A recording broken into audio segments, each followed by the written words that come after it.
শুভ দীপাবলির আন্তরিক প্রীতি ও শুভেচ্ছা সকলের জন্য রইল। সকলের জীবন আলোয় আলোকিত হয়ে উঠুক, সকলের আনন্দে কাটুক আজকের দিন।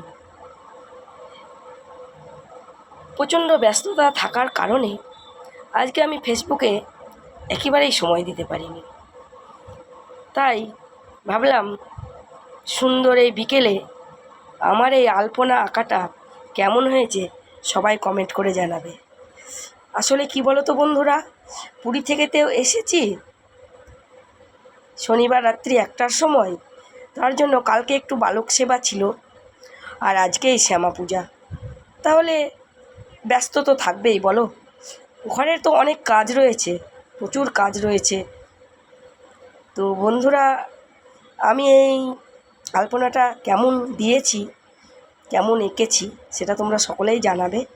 সকলের দিন খুব ভালো কাটুক এবং আনন্দময় হয়ে উঠুক প্রত্যেকের জীবন। শুভ দীপাবলি।